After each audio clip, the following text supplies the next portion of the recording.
Ketika orang kafir hendak ingin dicabut, maka seperti tadi, datang beberapa sosok malaikat yang membawa kain kafan namun dari neraka. Yang bau busuk, penuh dengan darah dan nanah. Kemudian mereka duduk di sebuah tempat yang kita nggak tahu, nanti dia saja yang melihat. Kemudian datanglah malaikat maut. Dia berdiri di atas kepalanya. Kemudian ruh ini dicabut. Secara paksa, ingat Bu, ini orang kafir Bu. Kita orang mukmin saja merasakan rasa sakit yang luar biasa. Bagaimana orang kafir yang tidak mau melepas kehidupan dia di dunia. Gambarannya seperti misalkan kita dipaksa keluar dari sini. Padahal kita lagi nikmat di sini. Ngaji, dapat ilmu. Dipaksa keluar kalian semua. Gimana rasanya? Gak mau, pasti mempertahankan. Demikian juga orang kafir. Dia mempertahankan ruhnya supaya gak keluar. Tapi dia tidak bisa melawan. Dan Nabi SAW menggambarkan ketika ruh orang kafir itu dicabut, itu seperti kalau kita punya tongkat yang di situ dipenuhi dengan paku, kemudian kita lilit dengan kain wol yang basah. Nah, tongkat yang paku itu kita tarik paksa dari kain itu, kan sulit ya. Tapi harus dipaksa tarik sehingga itu merobek semuanya. Makanya kata para ulama ketika sakaratul maut terjadi, seluruh urat yang ada di tubuh terputus. Karena meregang sakit yang luar biasa, yang gak bisa diceritakan. Tapi ya subhanallah, ada sebagian salaf yang menceritakan kondisi dia ketika hendak bakal mati. Dia menceritakan, ketika dia sedang meregang rasa sakaratul maut, dia sempat bilang gini, sebenarnya kondisi yang saya sedang alami tidak bisa saya ceritakan. Tapi saya akan usahakan untuk menceritakan.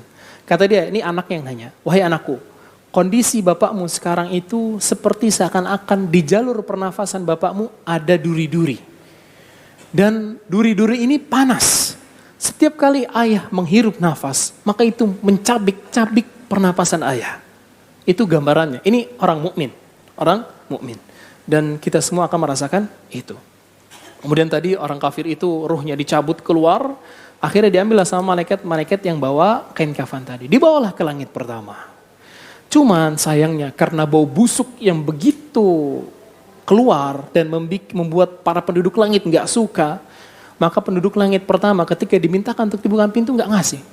Kami nggak ngasih. Ini siapa ini? Baunya busuk banget ini. Akhirnya disebutkan dengan nama terburuk yang pernah dia punya di atas muka bumi. Akhirnya apa? Allah Azza wa Jalla menyeru dari atas arsy-Nya, Allah Azza wa Jalla menyeru, tulis dia di dalam kitab Sijjin, catatan Sijjin. Catatan Sijjin ini catatan orang-orang yang buruk, jahat, bejat, dan sebagainya yang kafir.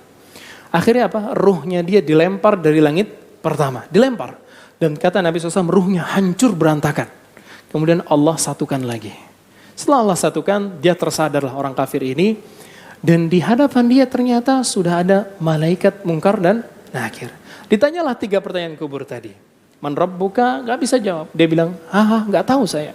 Wa madinuka, saya gak tahu. Wa man nabiyuka, saya gak tahu. Akhirnya apa? Dia dipukul dengan sebuah cemeti. Yang kalau cemeti ini dipukulkan ke gunung Uhud, itu jadi debu gunung Uhudnya.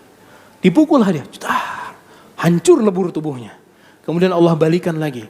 Dan ketika cemeti itu dicambukkan ke dia, dia berteriak sekencang-kencangnya. Sampai Nabi SAW mengatakan, yasma'uhu kulla syai'. Segala sesuatu dengar illa thaqalain. Kecuali jin dan manusia.